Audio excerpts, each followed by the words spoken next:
Adam. Okay. You guys a week ago struggled getting off the field on third down. Past week you managed to get off the field. I think it was 2 of 13, and then the fourth down as well. I guess what do you think you guys did better execution wise on getting off the field? The coverage and rush worked really well together. You know, we simplified things coverage wise, and did a good job rushing the quarterback. The sack numbers didn't show, but I think we got a good amount of pressure on the third downs, and third downs get a lot of publicity, but there's just such a wide range of distances. But I think the fourth down stops were critical. Obviously, we were happy with the third down defense.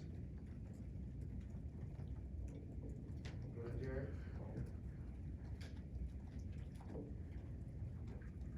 Those fourth down stops, would you talk about the one at the goal line with Kalen DeLoach in particular? Yeah, that's a play they scored on earlier in the game, so it was going to be the same look, same formation, same motion, same play. So it started, I thought we did a good job setting the edge so that it got fitted to Kalen, and it was a one-on-one play in the hole, a linebacker on a quarterback, big quarterback. But Kalen stood him up, and Sidney got off a block, second man in, and Robert Cooper showed up too. But really good effort, critical time of the game, and I think we started the game really fast, played well, and then in the critical moments, I thought we played well. We'll go to Ira on your right. You had to play without Dennis this past weekend. The coach told us that we'll be without him all season. How well has he been playing, and how have you seen guys respond since he's been on? I think Dennis was one of our most improved players from last year this year. I mean, I really thought he was having his best football, in the first couple games, and he was playing a lot. And so, anybody that's making those steps and playing a lot of football, especially in the front where you play so many guys, it's a loss, but it's part of it. And we support Dennis and getting him back as soon as he can on the rehab. But he'll be missed, but he'll be replaced with somebody else, and somebody else's responsibility to pick up what he was building. All right, front row, we'll go to Andre. Just what you've seen of North Carolina, obviously with Sam Howell's always a challenge, but they've got different personnel around them this year. But just have you seen any differences from the team you faced last year as far as what they're doing on offense, or kind of what do you think? Schematically, it's the same. Formationally, it's the same. Actions, motions, routes, the same. I think obviously his understanding of the offense is a year better. Up front, they're basically all back. And they've got a slot receiver that is a really good player. Obviously, they lost some people, but everybody did. So, I mean, they're not having a problem, throwing the football right now. The ball's getting depleted. He's got great numbers, and he's one of the best quarterbacks in the country. We'll go a little bit farther on the right to Gene. Hey coach, could you talk a little bit, obviously you guys were lights out for about a quarter and a half on defense to start the game. And then Schrader has that long run, you guys, and I guess my question is, was that just a kind of a loss of focus after what happened after that, the rest of the half? Or was something schematically that they were doing on those plays, or what happened? Yeah, I mean, it was, teams run nakeds, and you got somebody that's always there to pull it up, and you got people inside out. And, so, loss of focus is an easy word to put on things, but, it was just, we didn't make the play in multiple, on that run. I mean, you were playing really good football, and next thing you know, that thing hits, and nobody expected it to happen. And, just we weren't ready for that moment for whatever reason, and, something that, we're not happy about. But, there was no reason to let them back in that football game. I mean, that's a play that you defend on day one. And he's a good player, don't get me wrong. I mean, he has a big quarterback that can run away from people. So he just really hasn't had to do it in the Syracuse uniform yet. So, maybe guys didn't understand that about him. But I mean, we went in that game knowing that that's a really big athlete that can push the ball down the field. And unfortunately, he showed it to us on that play and on another run on the same exact play that, we had guys in position that were just maybe different people because of the rotation happened to be in on that play. But definitely a play that we went over, and something that, we're not proud of the way that thing got executed. And there was no reason to let them back in that football game. But whether he did it or we allowed it to happen, however you want to look at it, but definitely not one of our best plays. Come to the front left for Chris. I'm gonna bring up another one of those plays, the motion route they ran from the visitor side to the home side that they scored on.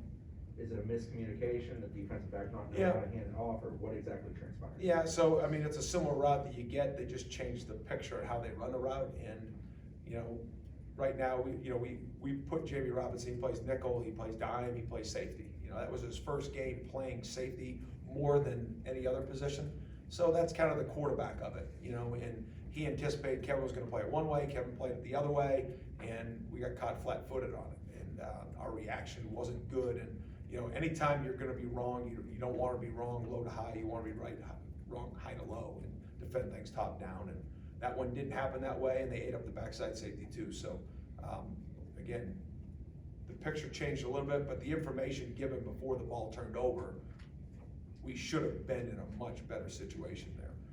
So they came back, the next series ran the exact same play, and Jamie and Kevin did a great job, but that's the point. Even when things aren't perfect, they can't be touchdowns. You know, they gotta be, you know, contested balls, get them on the ground, and now you can get it fixed in your own mind during the course of the play, so, yeah. Stay here for Brendan. Going back to the goal line stand, the play that Kalen made, I know you guys have talked about Kalen, the growth he's made since the spring. What does he continue to do well in terms of effort plays and just overall execution as a linebacker? Yeah, I mean, he's not the biggest linebacker in the country, but what he's doing is he is playing a good pad level and he's striking people. And so, you know, those are things, we knew he'd be athletic, we knew he would take command of the defense. You know, he's got a good passion about him, he's got leadership capabilities to him. You know, it's just over the course of the season, you know, how physical will it be week in and week out? And he's answering that call. He's playing with good physicality. He's playing with really good deep end. So I think those are the reasons you're seeing him play consistent. Go back to the right for Ira. For a variety of reasons, you played a lot of different defensive backs this season, a lot of different positions. Jarquez got a lot of reps this week.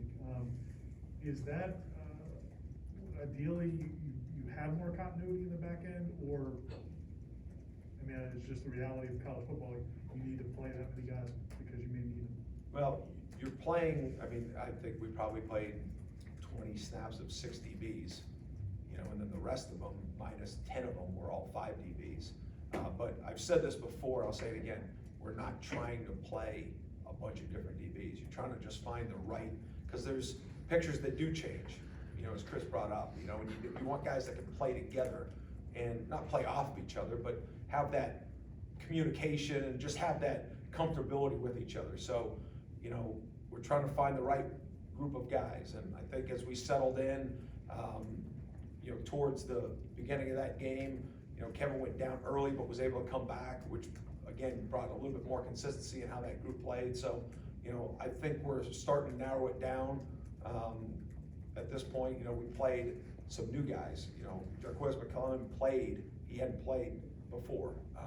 Everybody else had gotten their reps. Now Sidney Williams is now fully back and integrated, so he's playing the majority of the reps. But Duke Cooper's fully in the rotation now. Kevin Knowles, as we've seen, is fully in the rotation now. So, you know, that group is kind of the way practice is going right now. Those are the guys that get the reps. All right, we'll go to the front row for Andre. With Dennis out, you talked about some of the younger guys stepping up, some of the growth you've seen out of the ones that have had some action over the past 2 weeks, and also with Keir Thomas, kind of the impact and his versatility, how much can he help also to fill that void when you can rotate him inside a little bit? Yeah, a little bit. I mean, we're using Keir inside on some third downs right now, but for the most part, he's playing Fox, and that's where he's playing. So outside of a couple ways that we move Pop around or Keir Thomas around, it's really next man up inside, you know. So Fabian's been playing well, Coop's been playing well. You know, Jarrett Jackson got more snaps last week, and we need to continue that development. And Malcolm Ray, who didn't play last week but should be available this week, is somebody that's made probably the most growth. You know, but just like anything, if you're 6 and 2 guys are out, you become 4th real fast. And the expectations of who that guy is, what that position needs to do when he's in there doesn't change, even though the jersey number may. We'll go to Gene on the right side. Coach, I know you like to emphasize turnovers. It's something that social media, you give praise to guys who are able to do it in practice. I think if I'm adding it up right, 1 turnovers in 3 games, that's obviously not something you wanna do. Is there something, whether it's bringing more blitzes or doing things differently? And I know turnovers are a little fluky sometimes, but is there something you can do? Obviously, that's not a number I'm sure you're satisfied with. Yeah, I mean, there's a couple times, 2 weeks ago that we had our hands on 2 balls and 2 were on the ground and we had it, they got it, things that you wanna get fixed up. But there's certain things that you can try to do, as far as taking the ball away that are fundamentals, that are being, and that's not just taking away, but it's just disrupting the football. When the quarterbacks got it, or the receivers, or the ball carriers. There's some things you can do coverage-wise to try and keep more eyes on it, but then you're not as tight on routes sometimes too. So, yeah, we want more, but we drill it. We try to get the right guys on the field that are ball aggressive with it. And, I'm a true believer, if you chase the ball, and you got enough bodies around the ball, and you're working the right fundamentals, that those numbers will come. All right, we'll go to Corey. Yeah, and there was a play early in the first half where Keir Thomas diagnosed a screen and veered off and kept him from throwing it, and I think y'all got to stop and forced a punt. Jermaine got burned on one of those naked, but then came back and stood there and disrupted that play too. I guess, what does that say about their experience? Is that just innate? I mean, I'm sure you teach that too, but they have an innate experience of being a ability to make those plays. And then maybe, how disappointing is it then when Quashon Fuller goes in the game, he gets burned on the exact same play that you have been burned on before? And I guess the teaching moment you can use on something like that. Yeah, so the first one, when you recruit guys and you get them, there's different levels of acumen on football, right? And then you want to build from there. But the first play, is a formation that Syracuse does a decent amount. So, it's something you rep, and guys that have good football intuition, those things get brought up pretty quickly. So they line up, and Keir recognizes it, and we take the play away. Jermaine's got good football IQ, and you say, listen, guys, this is the formation, this is the set that this play's coming out of this week. Got it? And then as a coach, you're always going through the balance of, do I wait to see them get lined up and try to put them in the best call, but maybe be late getting lined up? Or do I just educate them on, listen, this is what it's gonna be. This is how you gotta play it. You guys good? Got it. And you're always trying to work with that stuff. And those are like the decisions you make as a play caller sometimes. And the thing with Quashon, yeah, wanna make that play, and we put guys on the field because we think they can. We just have to do it. We'll go to the back right corner for Aslan. Coach, on the TV broadcast, they were talking about how Keir kind of was animated and talking to one of the defensive backs after allowing a touchdown to occur.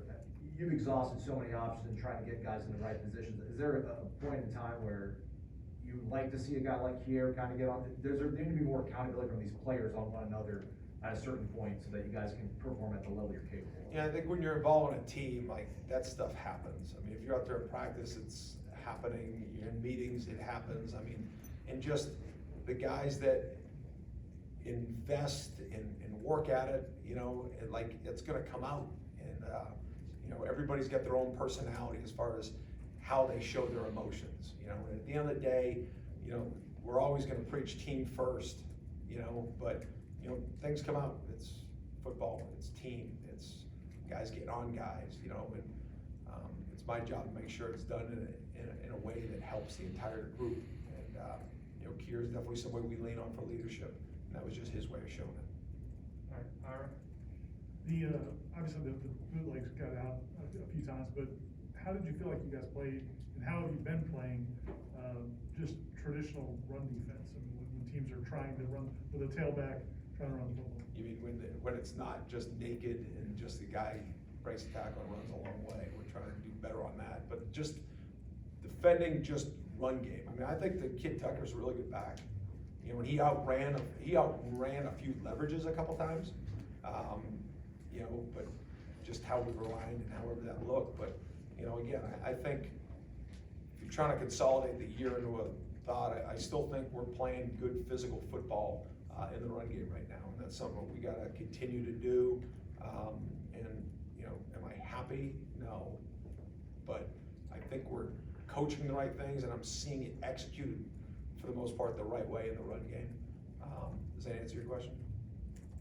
All right, we'll go to the left for Gary. Coach, what's next? What's the next level of development for your defense as you're coming? You give up less points to limit people on the scoreboard, you know, and how do you do that? You tackle well, you get off the field on third down, you stop them in the red zone, you make them kick field goals. You know, you don't give up explosives, so we can do that, and, you know, even the explosive plays, you know, they've started to go down, it's just, you don't want them to be touchdowns, right? You can keep those and make them snap the ball again.